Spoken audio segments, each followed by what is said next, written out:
പിതാവിന്റെയും പുത്രന്റെയും പരിശുദ്ധാത്മാവിന്റെ നാമത്തിൽ ആമേൻ.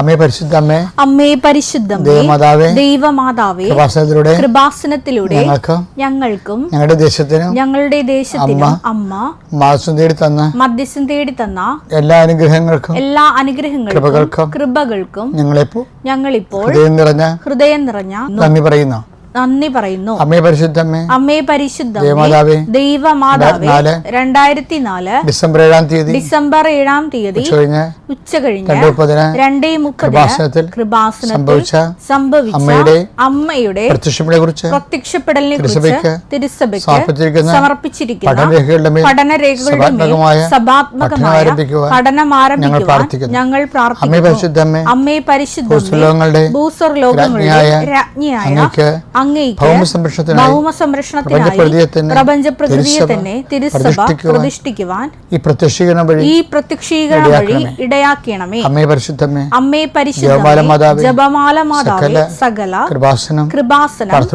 പ്രാർത്ഥനകളോടും ചേർത്ത് ഞങ്ങളിപ്പോൾ പ്രാർത്ഥിക്കുന്ന ഈ കുടുംബത്തിന്റെ പ്രത്യേക നിയോഗം പരമക്കളെ.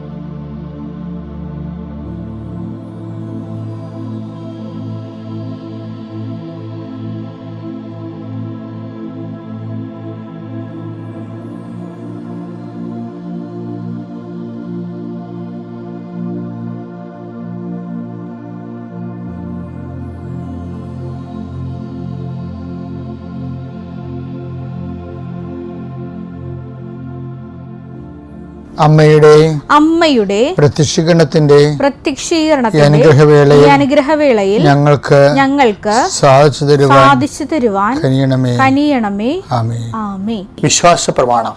സർവശക്തനായ പിതാവും ആകാശത്തിന്റെയും ഭൂമിയുടെയും സൃഷ്ടാവുമായ ദൈവത്തിൽ ഞാൻ വിശ്വസിക്കുന്നു.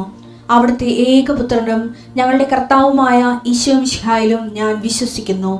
ഈ പുത്രൻ പരിശുദ്ധാത്മാവിനാൽ ഗർഭസ്ഥനായി കന്യകാമറിയത്തിൽ നിന്ന് പിറന്ന് പൊന്തിയോസ് പീലാത്തോസിന്റെ കാലത്ത് പീഡകൾ സഹിച്ച് കുരിശിൽ തറയ്ക്കപ്പെട്ട് മരിച്ച് അടക്കപ്പെട്ട് പാതാളങ്ങളിൽ ഇറങ്ങി മരിച്ചവരുടെ ഇടയിൽ നിന്ന് 3-ാം നാൾ ഉയർത്ത് സ്വർഗത്തിലേക്ക് എഴുന്നള്ളി സർവശക്തിയുള്ള പിതാവായ ദൈവത്തിന്റെ വലതുഭാഗത്തിരിക്കുന്നു.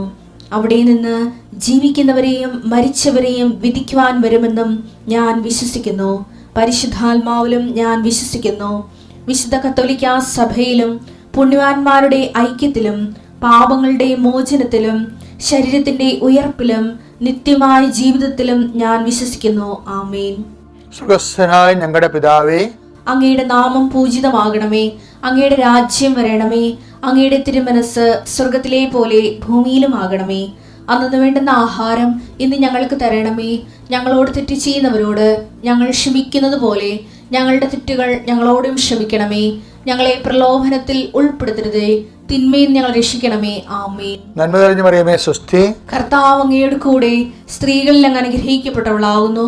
അങ്ങയുടെ ഉദരത്തിൻ ഫലമായി ഈശോ അനുഗ്രഹിക്കപ്പെട്ടവനാകുന്നു. പരിശുദ്ധ മറിയമേ, തമ്പുരാന്റെ അമ്മേ, പാപികളായ ഞങ്ങൾക്ക് വേണ്ടി ഇപ്പോഴും ഞങ്ങളുടെ മരണസമയത്തും തമ്പുരാനോട് അപേക്ഷിക്കണമേ. ആമേൻ. കർത്താവിന്റെ തിരുമുറിവാടുന്ന വലതുകരം നിന്റെ ശിരസിൽ വെക്കിടെ പ്രാർത്ഥിക്കുന്നു. അടുപ്പിട പോലെ വൈദാക്കാലം പോലെ ദൈവികമായ ശക്തി നിനക്ക് ആവശ്യപ്പെട്ടെന്ന് പ്രാർത്ഥിക്കുന്ന നിന്നെ അലട്ടുന്ന ഭാരങ്ങളും രോഗങ്ങളും യേശുവിന് നീങ്ങിപ്പോയിട്ടെന്ന് കൽപ്പിക്കുന്നു. കർത്താവ് നിന്റെ തിരുസിലിവായി നീ ഉയർത്തണമെന്ന് പ്രാർത്ഥിക്കുന്നു. തിരുസിലിവായുടെ ശക്തിയാൽ രക്ഷാകരമായ ദൈവികമായ സൗഖ്യദായകമായ ശക്തി കുടുംബത്തെ ആവശ്യിക്കട്ടെ. നീ ഏത് ഭവനത്തിൽ പ്രവേശിച്ചാലും ആ ഭവനത്തിൽ സമാധാനം ആശംസിക്കാൻ അലച്ചത് കർത്താവെ, നിന്റെ ഉന്നതമായ നാമത്തിൽ നിന്റെ കുരിശ് എടുത്തിക്കൊണ്ട് ഞാൻ ഈ പ്രാർത്ഥന കൂടുന്ന കുടുംബത്തിൽ സമാധാനം ആശംസിക്കുന്ന ആ സമാധാനത്തിന് ദൂതൻ അവിടെ ഉണ്ടെങ്കിൽ നിന്റെ സമാധാനം അവിടെ നിലനിൽക്കുന്ന അടച്ച കർത്താവെ, നീ തന്നെ കർത്താവെ, നിന്റെ അവരുടെ യോഗ്യതയാക്കാനല്ല ദൈവത്തിൻ്റെ കൃപയാൽ കർത്താവെ ഈ സമാധാനം അവർക്ക് അനുഭവിക്കാൻ ഇടയാക്കി പ്രാർത്ഥിക്കുന്നു.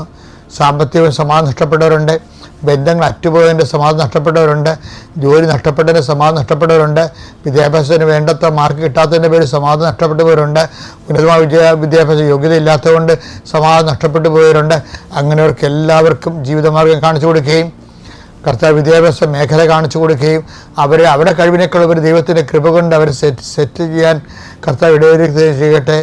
ഭവനരഹിതർ, വഴിയില്ലാത്തവർ, വെള്ളം കിട്ടാത്തവർ, അങ്ങനെ പലതരത്തിലുള്ള വേദനകൾ, അടിസ്ഥാന സൗകര്യങ്ങൾക്ക് എല്ലാം എപ്പോഴും ആശങ്കയോടെ ജീവിക്കുന്നവർ കർത്താവിൻ്റെ നാമത്തിൽ ആശ്രയിക്കട്ടെ പ്രാർത്ഥിക്കുന്നു. നിൻ്റെ ഈ വഴിയാത്രകൾ, യാത്രയ്ക്ക് ഒരുപെടുന്ന നിൻ്റെ ഓരോ ജീവിത മാർഗത്തിൽ നിൻ്റെ ഉദ്യമങ്ങൾ, യാത്രയ്ക്ക് ഒരുപെടുമ്പോൾ നിൻ്റെ മനസ്സിലുണ്ടാകുന്ന ലക്ഷ്യങ്ങൾ, ഓരോ വ്യക്തികളെ കാണണമെന്ന് ആഗ്രഹിക്കുന്ന വ്യക്തികൾ, കയറിച്ചെല്ലണമെന്ന് ഉദ്ദേശിക്കുന്ന ഓഫീസുകൾ, അതുപോലെ തന്നെ നീ ചെയ്തു തീർക്കേണ്ട ജോലികൾ എല്ലാം കർത്താവിന് നാം ആശ്രയിക്കപ്പെടട്ടെ. അതായത് നമ്മളുടെ ഉടമ്പടിയിൽ ഒരു അത്ഭുത പ്രതിഭാസമായിട്ട് തുടരുകയല്ലേ ദൈവത്തിൻ്റെ പദ്ധതി പോലെ. അപ്പോൾ പല അച്ഛന്മാരും വന്ന് സിസ്റ്റേഴ്സ് വന്ന് ഉടമ്പടിക്കുന്നുണ്ട്. അപ്പോൾ ആദ്യമൊക്കെ ഈ അച്ഛന്മാർക്ക് ഉടമ്പടിക്കുമ്പോൾ എന്നോടൊന്ന് ചോദിക്കും, ജോസഫേ അച്ഛാ നമ്മൾ ഉടമ്പടിയിലല്ലേ? സിസ്റ്റർമാരും ചോദിക്കും, ഞങ്ങൾ ഉടമ്പടിയിലാണ്, പിന്നെ എന്തിനാണ് വേറെ ഉടമ്പടി എന്ന് ചോദിക്കും. അപ്പോൾ ഞാൻ വളരെ ശാന്തമായിട്ട് സിസ്റ്റർമാരോട് പറയും, സിസ്റ്റർമാരെ ഇത് വിശേഷ വിധിയായി എന്ത് ചെയ്യാനും നമുക്കൊരു മണ്ടേറ്ററി ആയിട്ട് ഒരു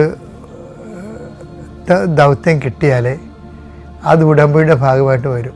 കാര്യം ദൈവത്തിൻ്റെ പ്രഖ്യാപിത മൈൻഡ് സെറ്റ് എന്താണ്? ദൈവത്തിൻ്റെ മത്തായി സുവിശേഷം 5:46 നിങ്ങളെ സ്നേഹിക്കുന്നവരെ നിങ്ങൾ സ്നേഹിച്ചാൽ, നിങ്ങളെ സ്നേഹിക്കുന്നവരെ മാത്രം നിങ്ങൾ സ്നേഹിച്ചാൽ നിങ്ങൾക്ക് എന്ത് പ്രതിഫലമാണ് ലഭിക്കുക? ചുങ്കക്കാർ പോലും അത് തന്നെ ചെയ്യുന്നില്ലേ? സഹോദരങ്ങളെ മാത്രമേ നിങ്ങൾ അഭിവാദനം ചെയ്യുന്നുള്ളൂവെങ്കിൽ വിശേഷവിധിയായി എന്താണ് നിങ്ങൾ ചെയ്യുന്നത്? വിജാതീയരും അത് തന്നെ ചെയ്യുന്നില്ലേ? വിശേഷവിധിയായി ചെയ്യുന്നതിനാണ് കൗണ്ട് ചെയ്യണത്. അതായത് കൽപ്പിക്കപ്പെടാൻ ചെയ്തതിന് ശേഷം ഞങ്ങൾ പ്രയോജനരഹിതന്മാരെ ദാസന്മാരാണ് പറഞ്ഞത്. ലൂക്ക 17:10. ഇതുപോലെ തന്നെ നിങ്ങളും കൽപ്പിക്കപ്പെട്ടവയെല്ലാം ചെയ്തതിനു ശേഷം ഞങ്ങൾ പ്രയോജനമില്ലാത്ത ദാസന്മാരാണ് കടമ നിർവഹിച്ചതേയുള്ളൂ എന്ന് പറയുവേൻ. കൽപ്പിക്കപ്പെട്ടതെല്ലാം ചെയ്താലേ ആ കടമ നിർവഹിക്കുക മാത്രമേ ഉള്ളൂ. ദൈവം ഉദ്ദേശിക്കുന്നത് എന്താണ്? വിശേഷ വിധിയായി നിങ്ങൾ എന്താണ് ചെയ്യണം എന്നുള്ളതാണ്. ഇപ്പം ഞാൻ സിസ്റ്റേഴ്സോട് പറയും, സിസ്റ്റേഴ്സ് നിങ്ങളിപ്പോൾ ചാസ്റ്റിറ്റി അല്ലേ, ശുദ്ധത, പിന്നെന്താണ് ഒബീഡിയൻസ്, അനുസരണം, പോവർട്ടി, അപ്പോൾ ദാരിദ്ര്യം, അനുസരണം, കന്യാത്വം നിങ്ങൾ എടുക്കുന്നുണ്ട്. ഇത് നിങ്ങൾ കൽപ്പിക്കപ്പെട്ട സംഭവമാണ്. അത് നിങ്ങളുടെ ഫൗണ്ടറിൻ്റെ കാരിസം വെച്ചുള്ളൊരു ദൗത്യമാണ്. പക്ഷേ ഇതിനകത്ത് വിഷയം എന്താണ്?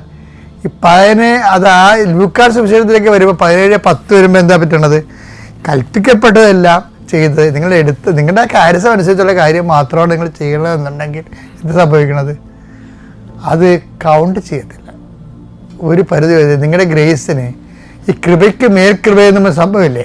യോഹന്നാൻ 1:16 അവന്റെ പൂർണ്ണതയിൽ നിന്ന് നാം എല്ലാം കൃപയ്ക്ക് മേൽ കൃപ സ്വീകരിച്ചിരിക്കുന്നു. Grace upon grace. അപ്പൊ മേൽകൃപയില്ല, അപ്പോൺ ഗ്രേസ്, അഡീഷണൽ ഗ്രേസ്.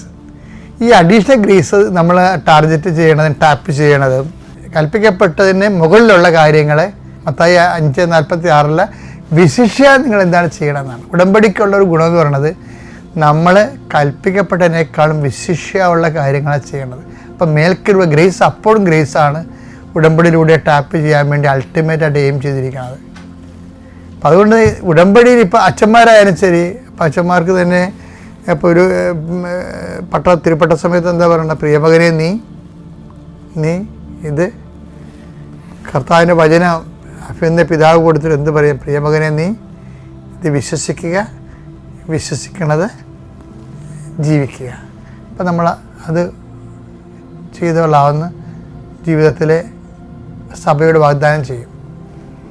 പക്ഷേ ജീവിച്ചാൽ മാത്രം പോരല്ല, കർത്താവ് ജീവിക്കാൻ വേണ്ടി മാത്രമല്ലല്ലോ നമ്മളെ പട്ടം തന്ന് വിട്ടിരിക്കണത്. ആദ്യം ഈ അപ്പോസ്തലന്മാരെല്ലാം ആരായിരുന്നു? ആദ്യം അവർ പ്രീസ്റ്റ് അല്ലായിരുന്നു, അവർ ഇവാഞ്ചലിസ്റ്റ് ആയിരുന്നു. ഇവാഞ്ചലിസ്റ്റ് ആയവരെ ആ ഇവാഞ്ചലൈസേഷനിലൂടെ ഒരു കൂട്ടായ്മ രൂപപ്പെട്ട് വരുമ്പോഴാണ് പ്രീസ്റ്റ്ഹുഡ് വരണത്. അപ്പോൾ എല്ലാ പ്രീസ്റ്റുകളും ബേസിക്കായിട്ട് ഫസ്റ്റ് ഇവാഞ്ചലിസ്റ്റുകളാണ് വേണ്ടത്. ഇവാഞ്ചലിസ്റ്റ് വരുമ്പോഴാണ് പിന്നെ സഭ രൂപപ്പെട്ട് വരികയും സഭയിൽ കൂട്ടായ്മ ഉണ്ടാകുകയും കൂട്ടായ്മയിൽ കർത്താവിൻ്റെ ഓർമ്മയെ ആചരിക്കുകയും അപ്പം മൃഗശുശ്രൂഷയൊക്കെ വന്നിട്ട് പൗരോഹിത്യനുസരിച്ച് ശുശ്രൂഷയായിട്ട് പോണത്. അപ്പോൾ സ്വാഭാവികമായിട്ടും അച്ഛന്മാരായാലും പ്രീസ്റ്റായാലും ശരി, പ്രധാനപ്പെട്ട വിഷയം അൾട്ടിമേറ്റ് എന്താ ചെയ്യേണ്ടത്? ഇവാഞ്ചലൈസേഷനാണ്. ഉടമ്പടിയിലുള്ള ഏറ്റവും വലിയ ഗുണം എന്താണ്? ഇവാഞ്ചലൈസേഷൻ്റെ മെയിൻ സംഭവമാണ് ഉടമ്പടി. അതുകൊണ്ട് ആർക്കും, എല്ലാ മേഖലയുള്ളവർക്കും ഉടമ്പടി വിശിഷ്യ ദൈവദൗത്യം ചെയ്യാനും കൃപയ്ക്ക് മേൽകൃപ ആർജിക്കാനും ദൈവത്തിൻ്റെ ഒരു നടപടിക്രമമാണ്. പറ്റുന്നവരൊക്കെ അതിൽ പാലിക്കാനും ചെയ്യാനും കൃപയിൽ വളരാൻ നമുക്ക് ശ്രമിക്കാം. Praise the Lord.